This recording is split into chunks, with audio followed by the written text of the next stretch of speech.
Bergeron et je suis restaurateur spécialisé en archéologie au Centre de conservation du Québec. En fait, lorsque je commence ma formation en 1975, je me destine à devenir un archéologue. Donc, je commence avec un baccalauréat en anthropologie à l'Université Laval. Et là, en 1976, j'ai la chance de pouvoir travailler dans un laboratoire d'archéologie avec un archéologue. Et là, dans un cours de muséologie, j'entends parler de restauration et de conservation. Et là, je vois même une publication où on voit un restaurateur qui accompagne une équipe archéologique dans le Grand Nord. Alors pour moi, ça a été vraiment une révélation encore là. Et je pose ma candidature à l'Université Queen's, qui est le seul endroit au Canada où on donne la formation en restauration. Et là, j'ai la chance, une autre chance incroyable, en 1979, de devenir restaurateur parmi une équipe d'archéologues dans le Grand Nord. Alors là, je commence à stabiliser des objets, à travailler avec l'équipe archéologique et pour moi, ça, c'est la confirmation de ce que j'allais faire pour le reste de ma vie. En 80, je gradue et je commence à travailler au Centre de conservation du Québec où je suis depuis.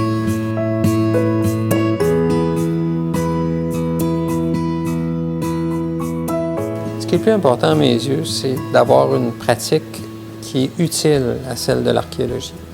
Et pour moi, il n'y a rien de plus gratifiant que lorsqu'on voit un archéologue regarder un objet qu'on a restauré et que lui-même n'a jamais vu à l'état complet. Hein? Et tout à coup, il est révélé à l'archéologue par une intervention de restauration. Alors ça, c'est vraiment quelque chose de formidable. Je dirais que ce qui est le plus marquant dans ma carrière, bien sûr, j'ai eu l'occasion de travailler sur des projets formidables, mais pour moi, c'est ma volonté de vouloir tisser des liens entre la pratique de l'archéologie et celle de la conservation. Alors, un point tournant, par exemple, c'est un ouvrage qu'on a fait en 1991 avec ma collègue France Rémillard, un ouvrage qui s'appelle « L'archéologue et la conservation », qui est vraiment comme un manuel de secourisme pour les archéologues qui œuvrent sur le terrain. Alors, c'est un outil pratique et ça, c'est quelque chose pour moi qui a une grande importance.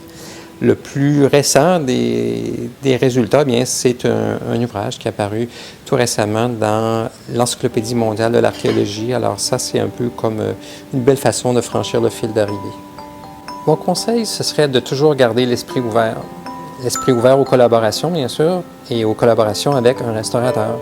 Parce que le restaurateur, il est là non seulement pour traiter des objets qu'il va découvrir lors d'interventions sur des sites, mais également il va l'aider, il va l'accompagner dans sa démarche de préservation, que ce soit pour préserver des structures sur un site ou encore veiller à la conservation préventive des collections.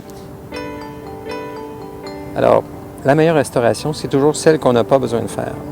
En résumé, on peut dire que le restaurateur, finalement, c'est un allié naturel de la recherche archéologique.